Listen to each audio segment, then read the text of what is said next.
It's really complicated how the Israeli War Crime Brigade did yet another war crime, but I will do everything I can to not say that it's a fucking war crime. Dude, they bombed a border crossing. What do you say to that? It's not complicated. It's a fucking war crime. Wow. You can see rockets being fired from Gaza. Our reporter, Nick Robertson, is just over the border from Gaza in Israel, in Sderot. Nick, why don't you tell us what you're seeing? Yeah, we're seeing a massive barrage of Iron Dome intercepts in the sky. Here you can just make out the tiny puffs of white smoke in the sky. Each one of those puffs is an intercept of an Iron Dome defensive missile system taking down Hamas rockets. And you can see over my shoulder there some of the traces of the rockets themselves that have been fired through the sky. It looks as if those Iron Domes were... You're right. After killing 1K Israelis and kidnapping about 100, Israel should just chill. Yeah, I am right. That is my take. Not only chill, but also scale back the violence that it's currently dishing out. Yeah. Yeah. I said the same thing about 9/11 too, by the way. You can suck my entire dick if you have a disagreement. I've been writing about this for years and years and years, as a matter of fact. Go back to fucking 2017 and you'll see my Huffington Post article about 9/11 was terrible. What we did after was significantly worse. Stopping the rockets going to the two big Israeli towns along the coast there. Ashkelon with the power station and Ashdod further up the coast there. You could see the missiles coming out from the Iron Dome and intercepting with the rockets in the sky. So literally in less than an hour from here, there's been attacks, missile attacks, Hamas missile attacks on this town, Sderot. There's been missile attacks on Tel Aviv as well. We saw those rockets going out.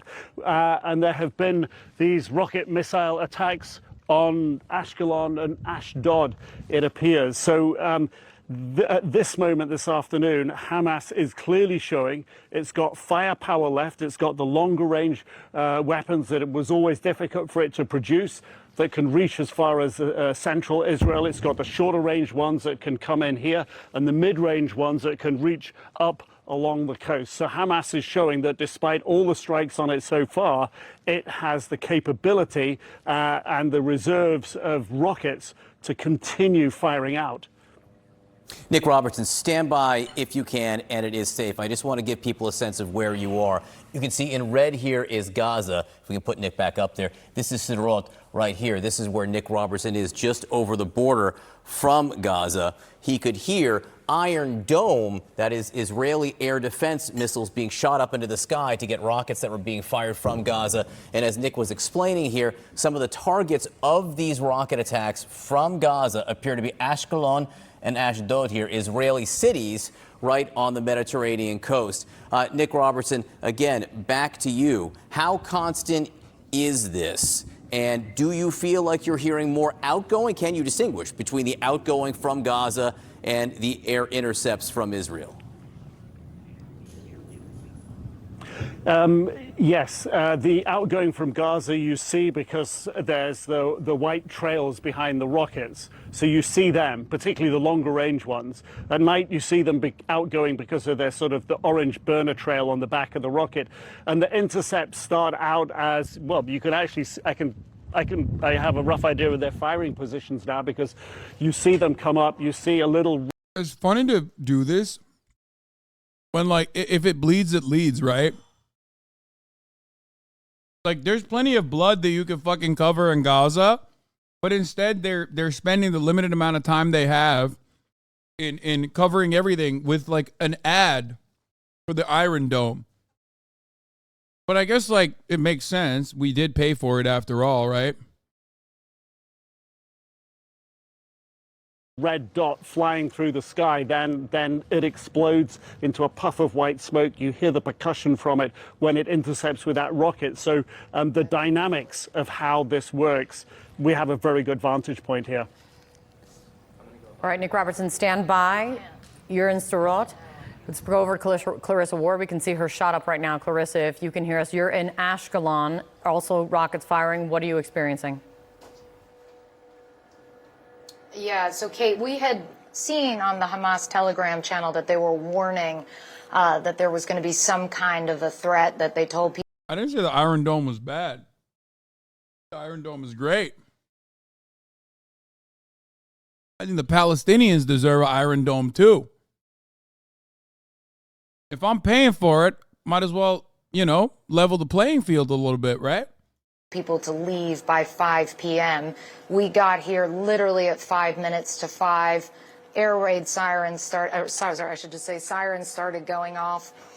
We were immediately dragged into the bunker by another person here, and massive amount of missiles just slamming in all around. We also heard, hi Fred, we also heard, there's other journalists here as well, obviously. We also heard the Iron Dome intercepting some of them. You can actually smell the smell of the explosives coming from some of the balconies out there. So unclear at the moment how. 0 people have died. When 900 have died on the other side of that fucking border wall since this coverage started. And they're talking about the fucking smell of the interception missiles. Yeah. How about the smell of burning babies, Of course, if she was allowed in the Gaza, maybe she would go. Probably not. Someone could go and report from there, but they can't. I wonder why. Most would not go anyway because they're fearful, not of Hamas, but of being blown to fucking bits by Israel. But they can't even go anyway because Israel's not letting them. How many of these rockets may have made impact, or what the damage may be, what the casualty rate may be, but certainly a lot of rockets were fired. The hotel was a relatively secure location. Okay, we're hearing more sirens. The Israeli military is mobilizing a record number of reservists, some 360,000, as observers are anticipating a ground operation in Gaza. The IDF is also amassing tanks and other military vehicles near the border with the Palestinian territory, and Prime Minister Benjamin Netanyahu has vowed retaliation on Hamas like never before. See, let me tell you something, okay? Perhaps if you weren't such a fucking disgusting pig monster who automatically assumes, and you are substituting Hamas with Palestinians, let's be real. And the real reason why you fucking hate Palestinians and Hamas isn't because Hamas is violent or anything. It's because they're Muslim. Let me tell you why. If you weren't such a fucking racist little piglet, you would know that Clarissa Ward herself has literally interviewed Hamas, Taliban, and even, if I'm not mistaken, ISIS members.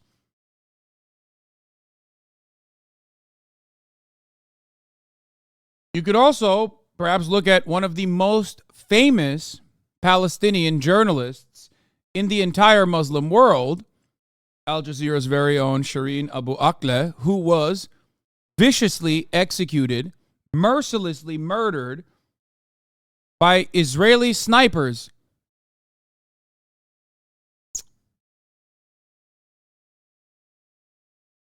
The real threat to press is not Hamas, who wants to get a message out to the Western world anyway. The real threat to press has always been Israel. 100%. I will stand by that all fucking day. You might not agree with their tactics. I certainly do not agree with their ideology. And yet I understand why they would want to not kill journalists. But again, it's your invention in your mind that is more important. I'm not going to pull up the list again of the hundreds of journalists that were killed by Israel, okay? Keep in mind, a ground operation could get complicated. Gaza is very densely populated. It puts civilians in the middle of urban warfare, where Hamas can utilize narrow city streets and a complex network of tunnels that can be used to move fighters, store weapons, and launch a series of attacks. We want to discuss the situation now with a military expert who knows firsthand the hazards of urban combat. We're joined now by General Wesley Clark. He was the Supreme Allied Commander of NATO during the Kosovo War. General, thanks so much for sharing part of your afternoon with us. We saw this drone video of Gaza earlier today. This is the aftermath of the operation. Harm armored vehicle city, snipers and other people on the high ground. Now, you've created a lot of rubble in the city right now, so you got to stay away from those streets if you're trying to move armored vehicles in there. So that adds to the obstacles there. It's going to be a very tough, slow, painstaking operation. You've got to do it with maximum protection for your own troops, because you have to understand that Hamas, this is not going to be a surprise to Hamas. They knew that this is what they were going to get. This is what they want. They want to bring that Israeli ground force in and attack it from every direction and put more casualties on it, show that it lacks credibility. So Israel has to do this, has to do it well, has to maintain its military credibility. It's an extremely difficult operation coming up. General, you described the targeting of tunnels and areas along that border. There were civilians in Gaza that were trying, or rather were told to evacuate a certain crossing, and this Rafah crossing right here. And it's been complicated partly because it was dude, listen. Hamas does unjustifiable shit. Okay, the media's like, they're literally doing nuclear holocaust to Israel. Israel does clear-cut definitional war crime. It's really complicated how the Israeli War Crime Brigade did yet another war crime, but I will do everything I can to not say that it's a fucking war crime. Dude, they bombed a border crossing. What do you say to that? It's not complicated. It's a fucking war crime. Targeted. Obviously, you mentioned some of the complications regarding a ground operation. What about the fact that Hamas is holding some 100 to 150 hostages, potentially some American citizens? How does all of that, the difficulty of getting civilians out and the fact that there are hostages in Gaza, alter the calculus for the Israeli Defense Forces? Well, obviously, you'll have teams standing by that could do an emergency hostage rescue operation. If you could identify where the hostages are, if you could get entrance into that area with sufficient force to rescue them. But those capabilities will be there, and we'll be monitoring all the electronic and visual intelligence we've got. We'll be looking for other people talking and communicating, people on the ground. We'll do everything we can to locate them. But, you know, it's in Hamas' interest not to execute those hostages. Yeah. They need those hostages as bargaining leverage at the end. So you're going to hear a lot of threats. You may have some out-of-control people who do want to kill the hostages, but my bet would be that the Hamas leadership will not want to give up those hostages. For the sake of the families of those missing, General, I hope you're right about that. I do want to share with you some new satellite images we have of the Erez crossing complex. So essentially what we're looking. This is the most honest assessment I've ever seen. This is the first time I've seen in Western media where they're even talking about like Hamas as like a. I mean, obviously they're saying Hamas is bloodthirsty and whatnot, but at least they're like recognizing that there was like a tactical purpose. This is a military guy, so he has to fucking be like, here is the tactic as to why they're doing this. Everywhere else, including Joe Biden, has been like, no, they just took them because they're like horny to do like gang rapes on all the hostages or some shit. Looking at this right here is Gaza, and this is Israel. This is part of the border, and on it you can see craters in some areas where Israel launched retaliatory strikes. What really stands out to me are breaches in the border wall where Hamas broke through, and you can see them in these circles I'm drawing. This is where Hamas militants were able to get into Israel. It's striking partly because of the scale, General, of the attack. They executed an attack unprecedented in the history of Hamas without Israeli intelligence having a clue that this was going to happen. How is that possible? It's possible by just working with people you trust, keeping the circle of knowledge small, and only talking face to face. No electronic communications, nothing in writing that can go out. If you do that, you can maintain security. But you know, Hamas has been there for a long time. We cannot underestimate their sophistication. It's a mistake to think that they're just terrorists out there waving AK-47s. This is a sophisticated military force. It's had training, it's had assistance from the Iranians, maybe some Russian equipment in there for all we know. They can monitor communications. They have cyber, they have anti-aircraft missiles, they have anti-tank missiles. Got a lot of stuff buried underground. They prepared this for a long time.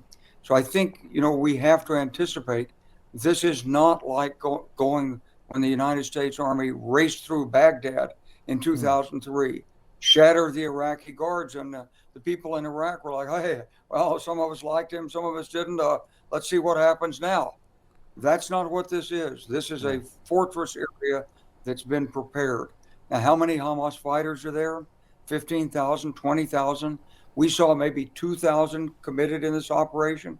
So they've got lots of forces left behind and ready, and no doubt will. He's literally 100% right. Except for when he said Hamas is very well trained. I think this last military operation was the first time Hamas, or at least all the Palestinian coalition, the Palestinian forces, looked well trained. But every other aspect of it is correct. Yeah. I don't think he was right when he said Gaza is a fortress. No, he's right when he says Hamas and Gazan forces are preparing for a ground invasion.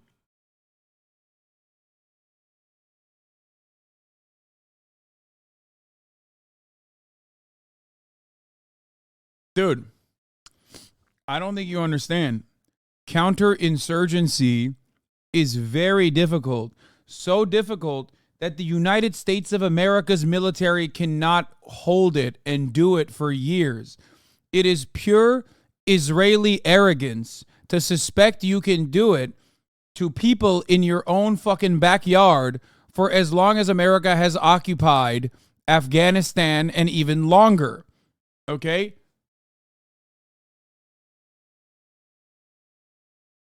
It is delusional. There is no good mechanism to consistently occupy a nation state that does not want you there, or to consistently occupy people. The only thing you could do is slow ethnic cleansing. Cannot win a counterinsurgency. You cannot win with counterinsurgency. You cannot win against an insurgent movement unless you just nuke it. That's it.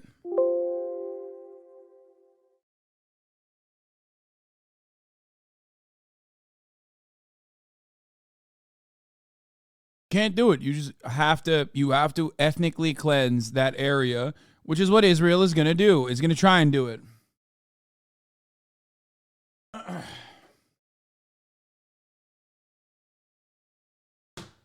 Or just put a wall around and starve it. I mean, they did that. They've been doing that.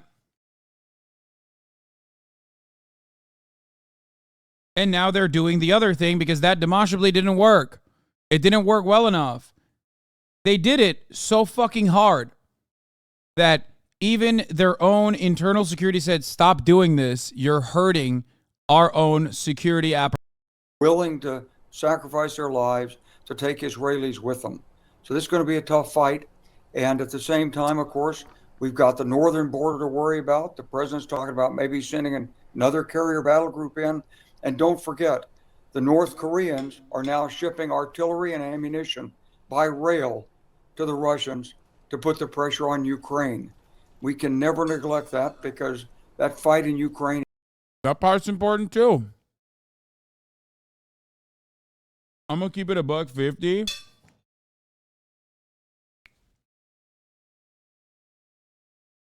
Like, America is spread too thin, boys. I'm telling you, is spread too fucking thin. We don't have enough munitions to supply Ukraine. We have to go to our client states to help to supply Ukraine. We do not have infinite resources. And here it is. Well, meanwhile, this is important too, because even Iran is saying Iran was not behind the Hamas attack on Israel. That's what Khomeini said. Iran's supreme leader has denied any involvement in the Hamas attacks on Israel. He told an audience at a... All I'm going to say is this. If China doesn't make a serious move towards Taiwan in this period of time, everyone should remember it as an important, a critical moment, and one that is truly a sign of goodwill, I would say.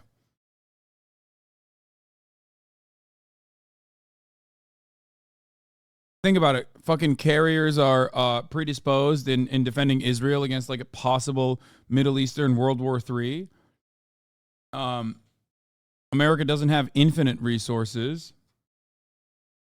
Like, there is no better opportunity for China to just be like, hey, Taiwan's ours, by the way. It's always been ours, but like here it is. It's definitely ours 100% now.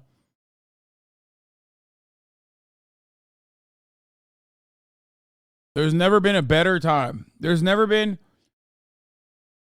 Dude, we sent 2 carrier strike groups. We have 11. So...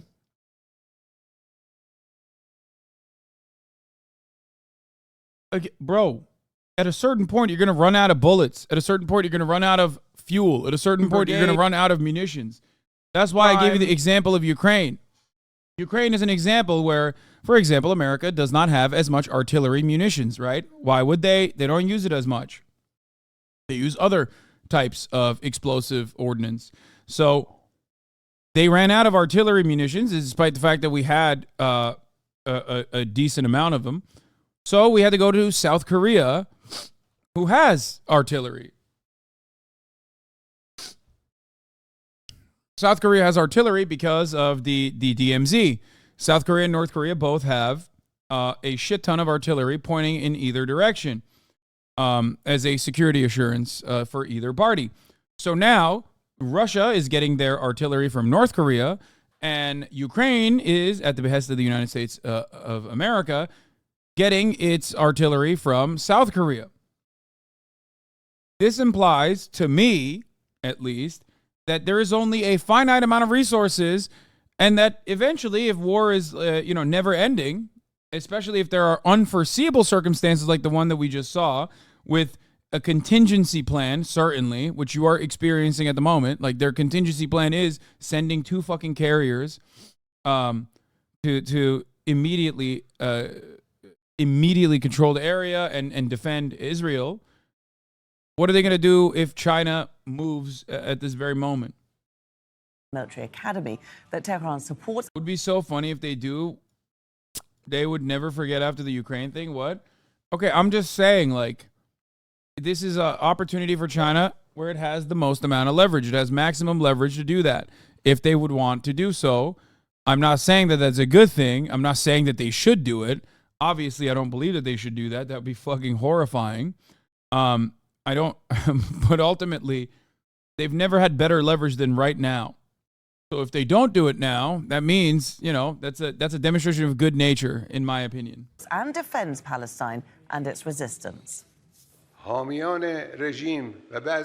Supporters of the regime and some officials of the occupying regime have said some nonsense comments over the past few days. They introduced Iran as the one who is behind this operation. They made a mistake. We, of course, defend Palestinians. We kiss the forehead and arms of the brave fighters and youth of Palestine. Yes, it's true. But those who say that non-Palestinians were behind what was done, they do not know Palestinians well. They have underestimated the nation of Palestine. That is their mistake. Let's speak now to Dorsa Jabari. She joins us live from Iran's capital, Tehran. Dorsa, give us an idea of just how significant it is that we've got the supreme leader coming out himself to deny any involvement from Iran in this Hamas operation. Well, it's certainly significant. The supreme leader, Ayatollah Ali Khamenei, is the commander-in-chief of the country's armed forces.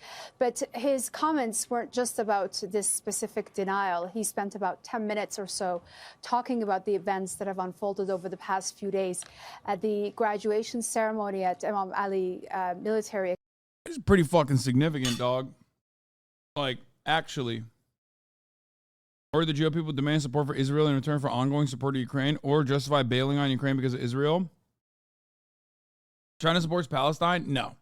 China is a classic two-stater, very, very China of them, where it's like the most even-keeled. Hey! You are out of control. What are you doing? She's trying to break through the fucking barriers and shit. Okay, this dog is insane now. Being a bad dog.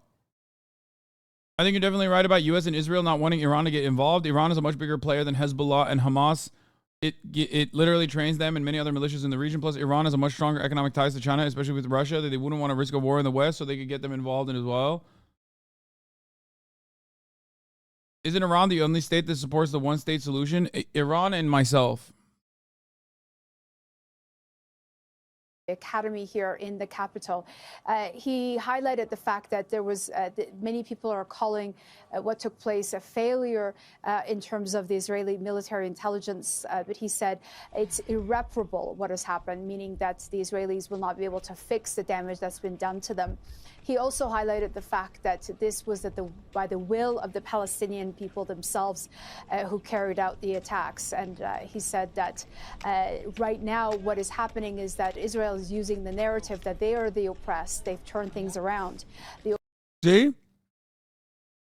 If China doesn't invade Taiwan now and they have supposed leverage, they never will, and it continues to prove that the economic bottom line is the only thing that matters. I'm pretty staunchly anti-China, but even I know they have logical concerns. Thank you. And Show Sleepy and I have duked it out before. Exactly. China responds to provocation more because they just want to keep doing what they're doing.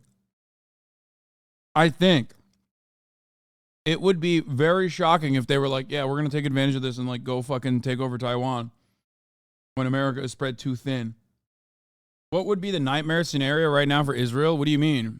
The nightmare scenario right now for Israel is one that most likely won't happen, which is every Gulf state turning on Israel and like magically deciding and turning on America and magically deciding that like they're going to align with Russia and Iran to wipe out Israel.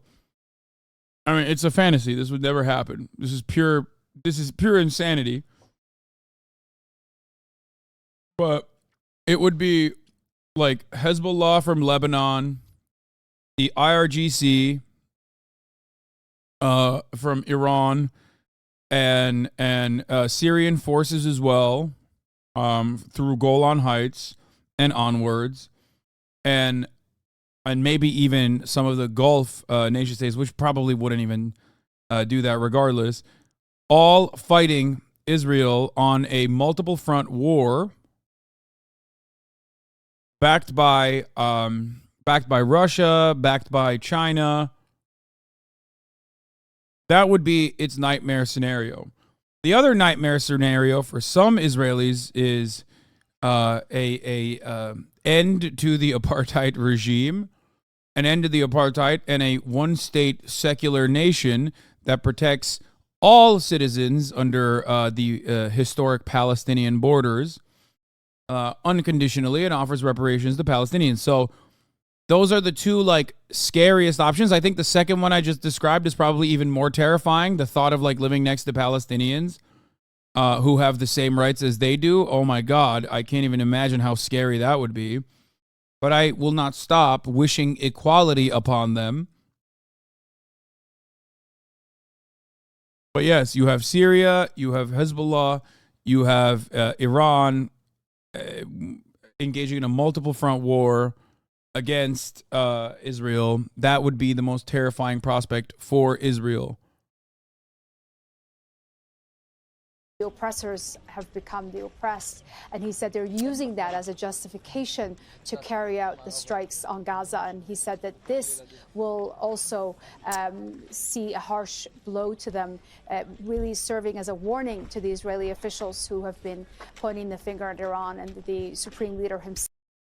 Not to get too like spiritualistic about this and idealistic, because like everything is rooted in materialism here, but there is something to be said about the will of the people. Okay, there's a reason why we live in a post-colonial world, unless like conditions are at least somewhat better for territories that the United States maintains. Like it's fairly difficult, if not impossible, to maintain colonies. You can engage in neocolonialism, neo-imperialism. You can, do other things. You can hurt people through trade. But it is really, really difficult. It is really difficult to occupy a nation, especially when you're like really far away or even right next door. It's really hard. If America can't do it, nobody can. Okay? You just have to do full-blown nuclear holocaust. That is the only way to permanently occupy a space, I think. Or through the way France maintains its colonies, economic control. Because or through the way America maintains its CIA client states. We don't say colonies because they're not black. So we'll say client states instead, because we at least see the humanity of America's allies globally, but we don't see it if you're, a French colony, of course. And in that circumstance, the client states are maintained through more peaceful means, mostly economic control, military bases, and that kind of thing. But if you are to go and add on a country that does not want to be a part of your world, like Afghanistan or Iraq, and they refuse to privatize their extraction industries like Iraq, for example, and you want to privatize them forcibly, you could just go and do war, build certain areas, build an extraction industry, privatize it in its entirety, and then move out. But you cannot occupy it permanently. Israel cannot permanently occupy the West Bank and Palestine and Gaza. That much is clear. Taking the opportunity to deliver his own warning back to them. And the Supreme Leader also expressing solidarity with the Palestinian people. Just tell us, give us an idea of what support Iran actually gives. Well, officially, Iran has not admitted to providing financial or military assistance to the resistance groups in Palestine, but they have said that they do provide humanitarian assistance over the years, and that it will continue. The Supreme Leader highlighting the fact that it is the duty of all Muslim nations to come to the aid of the Palestinians in whatever shape or form they require. So he really left it very vague in terms of how, in what form the assistance would take place. But he said that it is their duty to do so. I think it would be up to the Palestinians to decide what they require and what they ask for. But I think it's certainly the relationship Iran has had with Palestine has always been very strong and very close. No, Israel cannot go too far in the West eyes. What do you mean? Look at the last couple of days, brother.